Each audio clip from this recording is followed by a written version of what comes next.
kasih Dr. Burhan presentasi yang sangat menarik.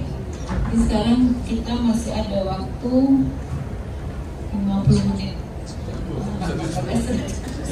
Kita mau lihat sunset kan? Jadi mungkin kita bagi 2 termin, setiap satu termin 3 penanya. Silakan sebutkan namanya dan dari daerah. Terima kasih. Sebut namanya dok, nama dan asalnya. Baik, terima kasih. Tadi kalau tidak saya tangkap bahwa salah satu yang dikhawatirkan pada pemberian eritropoietin ini adalah hipertensi. Nah, pada kasus selama ini yang kita dapatkan pada pasien-pasien yang hemodialisis itu kan sudah hipertensi rata-rata. Jadi adakah batasan? Oh, ini mungkin bisa ditunda atau gimana batasan hipertensi yang bisa diberikan eritropoietin? Terima kasih.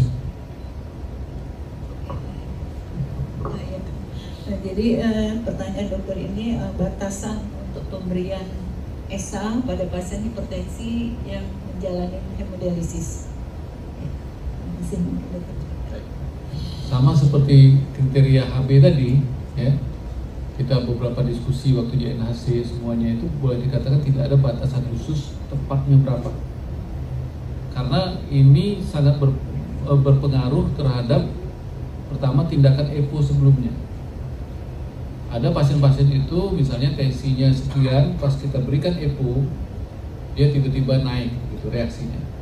Padahal sebetulnya peningkatan hipertensi itu kan sebetulnya tidak akut sifatnya. Ya kan kalau kita lihat patofisiologi hipertensi karena EPO itu sebetulnya karena terjadi hemokonsentrasi, HB-nya naik, tensinya jadi naik.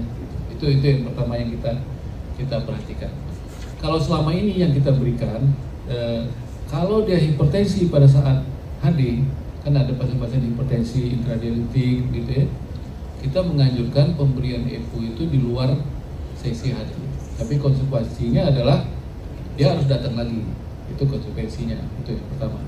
Berapa batasan yang aman? Ya, kalau saya pribadi, ini pengalaman kita sendiri itu 170/90. Kalau kita 170 dan tapi harus kita observasi.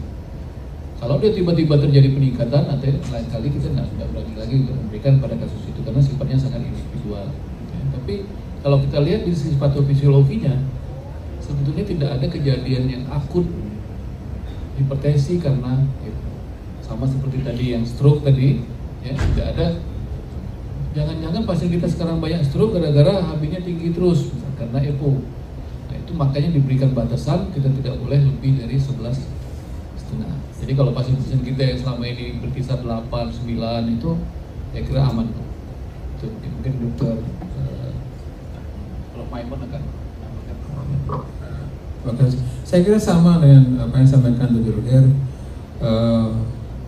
Karena ada efek samping hipertensi dan trombus, itu menjadi kita hati-hati, harus di bawah itu.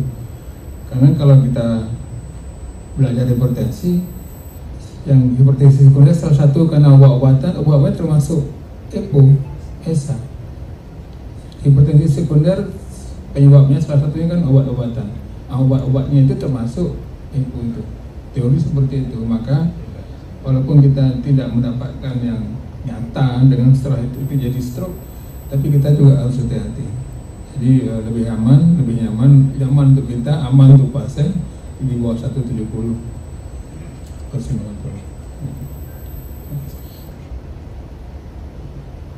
Mungkin satu pertanyaan lagi untuk termin pertama ini. Silakan dok, sebutkan namanya dok. Suprayitno dari Ngawi. Yang saya tanyakan pada pasien-pasien yang HB-nya masih di atas 8. Terus ini dari tadi masih bahas 10. Ini kekurangan ada defisiensi FE atau tidak? Itu kita kan kalau periksa ferritin dulu kan makan. Ya, jadi kalau saya ya dari pasien-pasien saya aku tidak pernah pakai periksa ferritin, langsung kita kasih ESA aja. Terus kemudian kok nggak ada respon ya? Atau paling tidak ibu globin-glosida ya sudah ya teruskan. Tapi kalau ibu globin-glosida berarti kita lihat kemungkinan penyebabnya kan deficiency ya. Tapi kalau diberikan kok nggak ada respon, baru kita evaluasi. Salah nggak? Terima kasih ya. Ini karena mungkin akibat BPJS kali ya dok ya. Iyalah mungkin.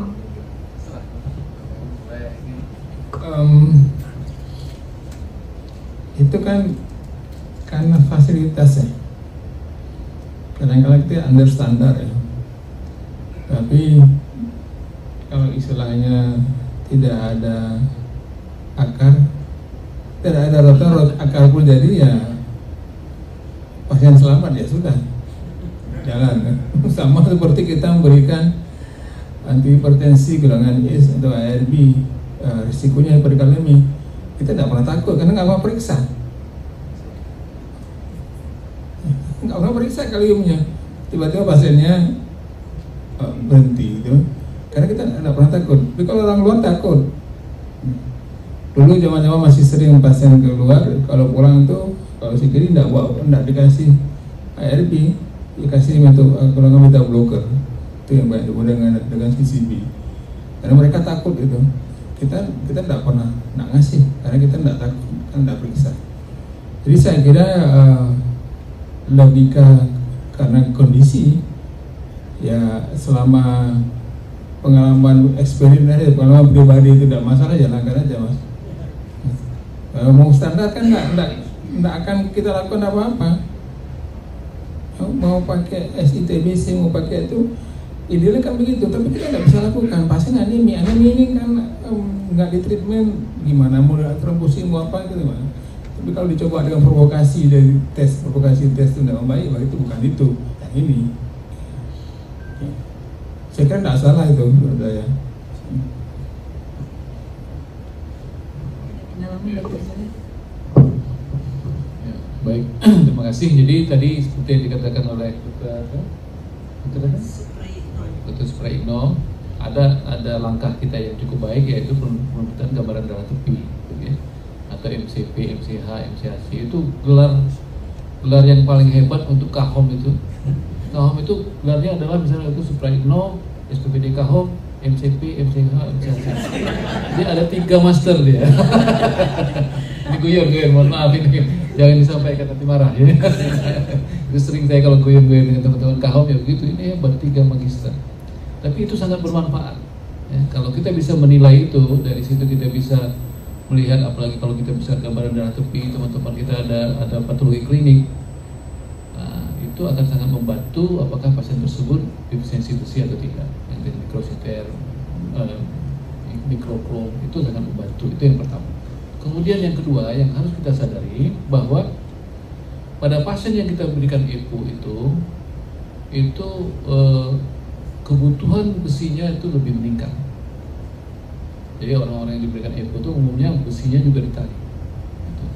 Nah, yang ketiga, sebaliknya orang-orang yang diberikan transfusi, pasien-pasien kita lah banyak transfusi, kadang-kadang besinya juga meningkat. Nah, jadi kondisi-kondisi seperti itulah yang harus kita pertimbangkan. Ya. Kalau kita mencurigai misalnya dia kekurangan zat besi, minimal kita berikan preparat besi oral yang pastinya juga senang gitu ya. Jadi kalau kelihatannya tidak naik-naik, kita berikan EPO karena sayang dia sudah bayar EPO tapi HB-nya tidak naik. Nah, jadi kalau kita kasih kombinasi, kalau saya biasanya kalau yang tidak bisa kita periksa, ya kita berikan saja preparat besi misalnya seperti itu. Nah, jadi mudah-mudahan dia akan naik ke sana. Tapi yang legal artisnya tetap kita harus lakukan pemeriksaan tadi supaya aman, kita rumah sakit tidak bangkrut, ya kita rujuk saja ke rumah sakit tipe A. Biasanya rumah sakit tipe A mungkin 3 bulan sekali bisa kita rujuk untuk melakukan pemeriksaan. Memang itulah nasib dari rumah sakit tipe A itu kan, dia memang ditanggung oleh pemerintah. Jadi pola-pola yang seperti itu yang harus kita lakukan. Hanya yang mungkin harus kita perjuangkan bagaimana kita mengatakan bahwa pemberian EPO itu sangat bermanfaat untuk pasien, sehingga pihak manajemen rumah sakit juga bisa mempertimbangkan.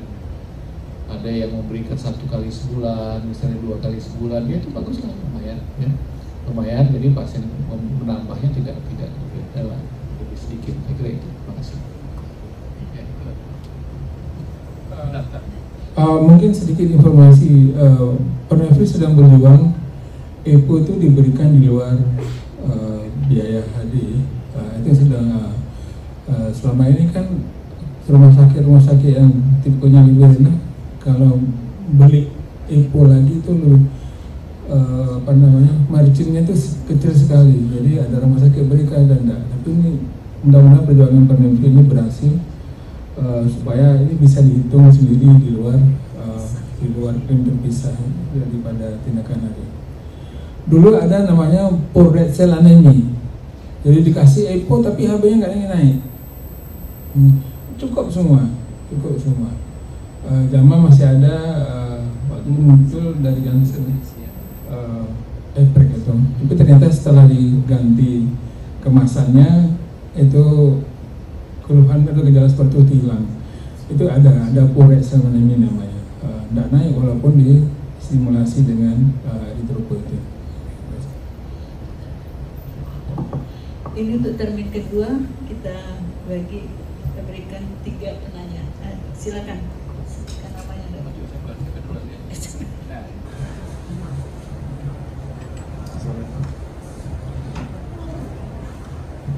Assalamualaikum warahmatullahi wabarakatuh. Saya Sufianto dari Bogor. Mungkin ingin saya tanyakan mengenai anemi, mungkin bukan tentang penggunaan ESA, namun anemi yang disebabkan oleh blood loss pasien-pasien, karena ada beberapa pasien yang memang sudah memiliki luka lambung sebelumnya, sehingga pasien ini sudah menjalani dialisis, namun tetap terjadi melena, sehingga kadang-kadang pasien itu masuk dengan 1 hari sebelum HD, misalnya dengan HB 4 dan 5, sehingga kadang kita perlukan transfusi pada keadaan akut sebagai suatu safety untuk pasien itu menjalani dialisa. Namun pasien itu pulang, kemudian terjadi bleeding lagi di rumah, masuk lagi sebelum hari berikutnya, kemudian dengan HB yang 3 atau 2 terpaksa juga kita transfusi. Yang ingin saya tanyakan, apa efek transfusi yang masif seperti itu? Kemudian tentunya untuk resep HRD ini mungkin bukan free heparin ataupun minimal heparin, itu dok. Kemudian dia kadang-kadang juga transfusi yang kita berikan kadang-kadang dari PMI juga mengatakan ada incompatible minor segala macam, ya itu jadi satu problem. Itu yang pertama. Kemudian yang kedua, di guideline konsensus dialisis untuk inisiasi dialisis saya tidak melihat HB berapa yang aman untuk memulai inisiasi dialisis. Kadang-kadang ada pasien yang datang dengan anemi, dengan asidosis metabolik, hiperkalemi, udem paru akut, HB-nya 5, kemudian kita anjurkan untuk pemasangan CDL, ya, dengan sejauh dokter bedah. Namun dokter bedah tersebut mengatakan bahwa ini harus transfusi dulu, paling tidak sampai HB 9 dan 10 baru dia melakukan CDL. Sehingga kita tahu ya, penambahan daripada transfusi juga akan menyebabkan suatu overload cairan dan akan memperberat daripada tralinya. Sehingga berapa batasan HB yang aman untuk inisiasi dialisis? Begitu. Terima kasih. Terima kasih Dr. Sufianto. Kemudian pertanyaan ini kita mintakan guru untuk menjawab. Terima kasih. Dr. Sufianto di Bogor, nggak di Medan ya? Baik, makasih. Kalau case-nya PSMDA pada pasien CKD, sering kita mungkin pertama mendiagnosis sebagai uremic bleeding. Uremic bleeding itu pasien belum ada yang datang dengan urium kreatinin tinggi, tapi dia datang dengan muntah darah atau melena. Terapinya itu frequent dialisis. Kalau selama ini 2 kali ada, frequentnya 3 kali. Itu mungkin kita harus memberikan edukasi juga kepada perawat dan juga kepada BPJS mungkin ya, harus ada surat mungkin, karena ureum dan kreatinin juga ini pengaruh terhadap GI. Ada yang obstipasi, ada yang diare, ada yang melena. Apalagi kualitas trombosit walaupun normal pasti tidak baik.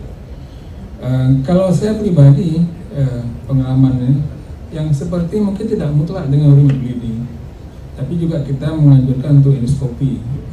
Kadang-kadang memang ada ulkus, tapi sering-sering nggak ada ulkus. Cuma kita kan nggak tahu kalau nggak kita.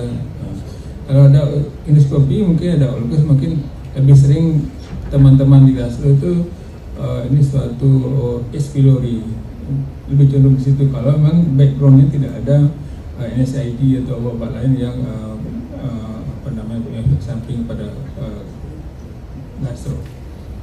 Jadi kalau yang pertanyaan kedua, HB berapa bagusnya? Kalau HB-nya 6, kita tarik semua hilang tuh. Dalam selang itu kan turun lagi HB-nya. Jadi problemnya mungkin bisa turun tensi kolek ya. Tapi kita sering naikkan 7 dulu. Ya, pengalamannya lebih nyaman. Yang kerja perawat juga nyaman, kita juga nyaman, kita tinggal. Jadi mestinya ada 7. Kalau 6 tambah 1 nanti waktu hari ditambah lagi on aja. Apalagi hari pertama kan cuma 2 jam aja ya. 2 jam terserah QI berapa, bisa 200 paling enggak dengan berapa UF-nya tergantung pasien. Jadi kalau saya sih minimal 6 tambah 1 di ruangan dan tambah lagi waktunya. Jadi untuk hemodinamik nggak terganggu, nggak takut kita. Kalau yang perdarahan tadi, kalau ada di gastro mungkin lebih bagus dilakukan endoskopi juga. Di samping memang kita pertama itu paling bleeding kita lalu. Kedua kita cari bleedingnya pada ulkus utama. Terima kasih, Prof. Maimun. Mungkin bisa ditambahkan nanti. Jadi saya kira sudah jelas sekali apa yang disampaikan oleh Prof. Maimun itu. Yang paling penting bagi kita adalah kita harus menyadari bahwa HD itu bukan segala-galanya. Kadang-kadang kita jadi merasa bersalah seolah-olah nanti misalnya dia pas meninggal ini kadang-kadang tidak HD, sehingga kita mengupayakan sesuatu yang sebetulnya bukan indikasi HD. Ya banyak kan kita dikonsulkan pasien sesak nafas, ternyata asidosis, gitu ya. Kita harus betul-betul pelajari apakah asidosisnya itu karena asidosis metabolik atau tidak. Dan seperti yang dikatakan Prof. Maimun tadi, betul-betul hemodinamik itu harus kita lihat. Ya. Selama ini saya lupa di mana itu memang standarnya itu HB7. Tapi kalau kondisinya memang betul-betul berat, kan kadang-kadang kita kelupaan periksa laboratorium pasien-pasien kita. Dia HB6 dia ketawa-ketawa aja kan masih kan. Pas sudah diperiksa baru tahu ternyata HB6 gitu. Jadi selain dari HB tentunya hemodinamik pasien tersebut. Jadi kalau dia kondisinya bagus, kuat angkatnya bagus, tensinya bagus, mungkin lebih rendah dari 7 itu bisa kita lakukan dengan syarat ya kita harus melakukan apa yang dikatakan Prof. Maimun tadi. Kita mungkin harus transfusi on HD. Nah, itu untuk menjaga supaya memang kita tuh betul-betul tadi seperti yang dikatakan dalam tadi slide tadi, apapun yang kita berikan kita harus memikirkan risk and benefit.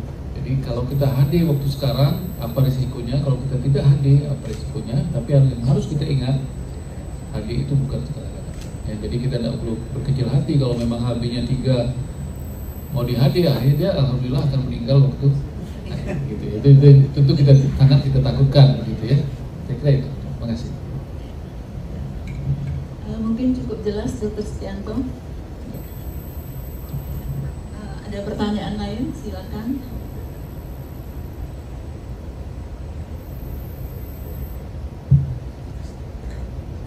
Mau duluan nih, silakan sama-sama.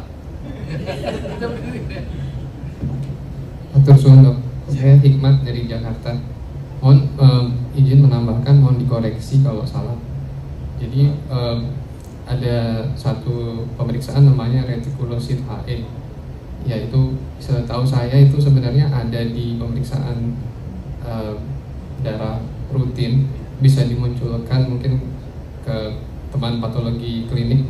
Kalau ditambahkan bisa mencerminkan kalau nggak salah besi pada retikulosit itu ya, Prof. Mohon maaf kalau salah dikoreksi. Jadi mungkin kita bisa lihat ret HE juga mungkin ya, Prof, untuk melihat kadar besi juga. Berapa?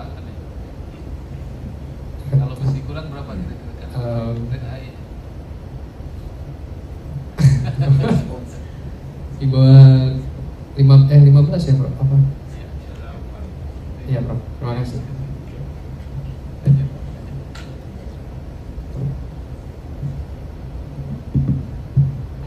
Terima kasih dok. Pertanyaan untuk Dr. Zohra dan Prof. Maimun berkenaan dengan nama saya Hijrah dari Sukabumi. Mengenai sebetulnya guideline kita ini tentang pemberian ECMO itu pada pasien CKD on HD yang anemia itu sebetulnya kapan sih dok ya? Sebenarnya karena kita berikan sesaat setelah HD, kan beberapa jurnal itu kadang kita memahami ada proses inflamasi dalam HD itu sehingga dia tidak respon ya. Maka sebaiknya diberikan 24 jam setelah pasca HD rutinnya. Sebetulnya kalau guideline kita sendiri memutuskan bagaimana terhadap pemberian EPO yang paling efisien dan efektif sehingga tidak terkena pengaruh proses inflamasi pada pasien CKD on HD. Makasih dok.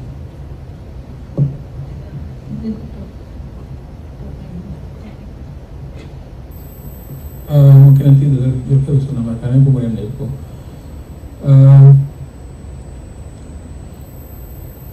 Kendalanya memang kalau kita suruh balik 24 jam setelah itu, pasien-pasien kita itu tidak balik. Dia bisa HD karena tidak bayar aja. Bisa HD karena tidak bayar. Sedangkan makan untuk 2 orang, transport untuk 2 orang, PP 2 kali seminggu itu susah. Kan kita suruh balik lagi besoknya aja. Lebih baik kalau bisa suntik dibawa pulang aja, besok disuntik. Pasien-pasien hipertensi sering begitu, intradiabetik hipertensi, dia bawa pulang, kita resepin dia pulang disuntik di rumah. Atau yang dekat dengan kita dia datang besoknya, itu ada. Jadi harus kita lihat individu. Memang inflamasi waktu hari itu memang betul seperti dialiser itu kan ada efek inflamasinya, interleukinnya tinggi pada saat tidak ada penelitian yang melihat interleukin pada pasien HD setelah HD karena pengaruh dari dialiser itu sendiri juga ada inflamasi faktornya. Kalau yang betul memang kita tunggu efek inflamasi itu hilang dan dosis yang kita berikan pada 8-10 itu 2 kali seminggu dan 10 sampai 11,5 atau 12 itu sekali seminggu, 11,5 kita stop. Jadi itu mungkin guideline yang bisa kita terapkan pada pasien, lihat individu pasien mas.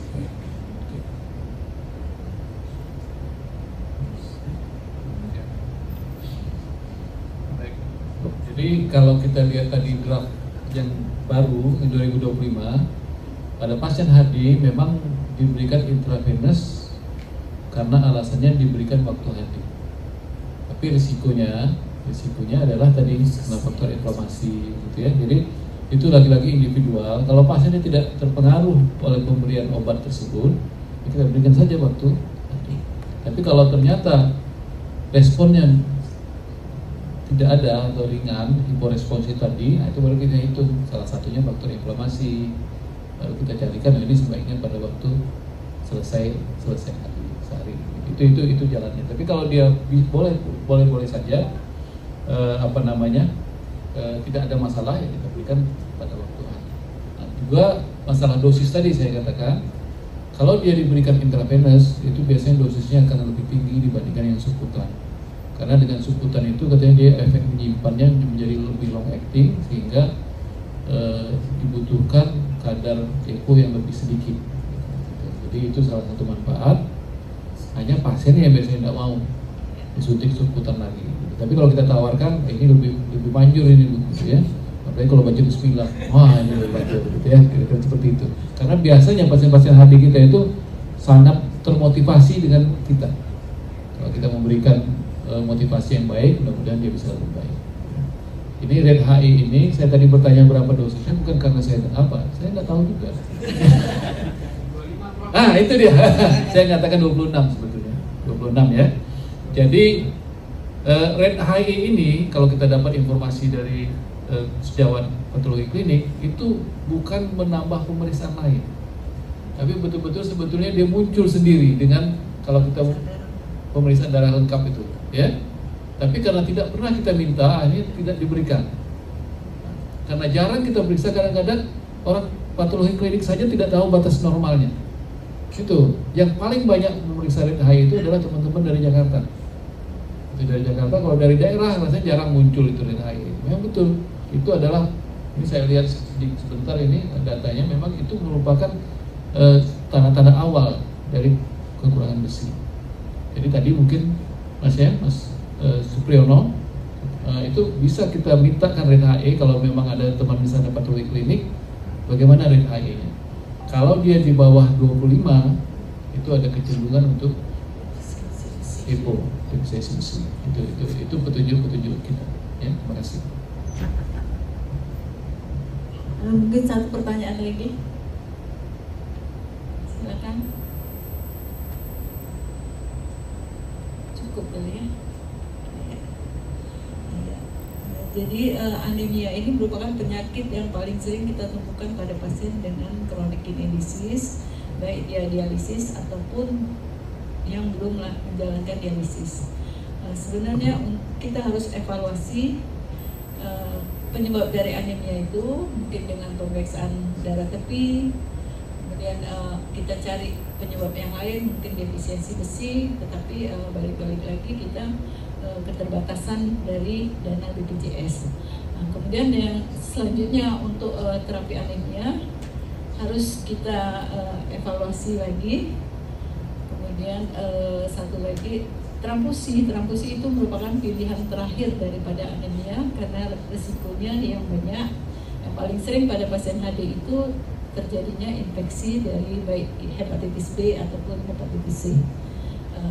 Mungkin cukup sekian. Sedikit saya tambahkan, tadi kan kita mengatakan pasien dialisis dan pasien pre-dialisis, dan pengalaman kita selama ini kita selalu menata laksana pasien dialisis. Yang harus kita ingat, tadi yang disampaikan juga oleh Prof. Maimun, kalau kita bisa menata laksana anemia ini pre-dialisis, maka kemungkinan terjadinya end-stage kidney disease itu relatif lebih lama. Ya, saya pengalaman ada di salah satu di rumah sakit BUMN itu ada yang sampai puluhan tahun dia masih tetap tidak hadir karena kita tata laksana semua. Dia dapat EPO, dia dapat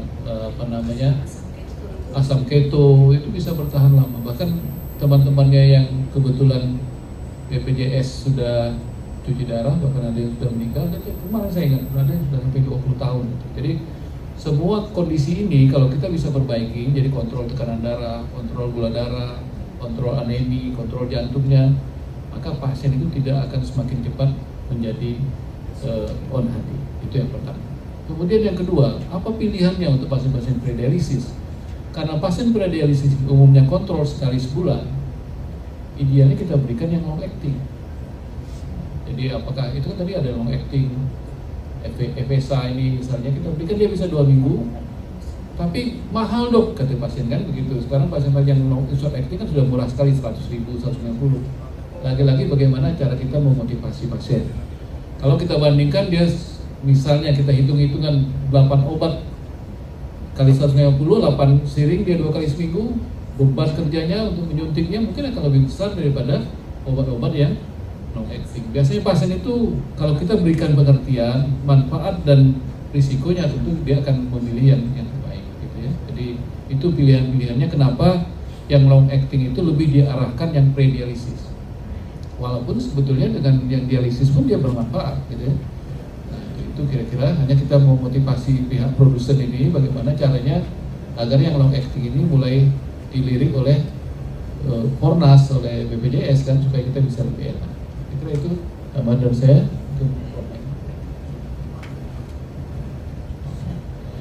Mungkin cukup sekian.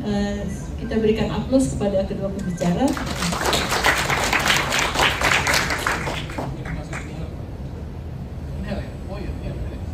Nah ini inhale katanya masuk nih kata Prof. Maimun. Nggak tahu apakah dia air ya? Masuk. Biasanya apa namanya Aceh itu? JKA Aceh ini hebatnya, Acehnya istimewanya ini obat-obat yang tidak masuk di tempat lain masuk di Aceh. Itu dulu ya JKA ya, sebelum ada BPJS.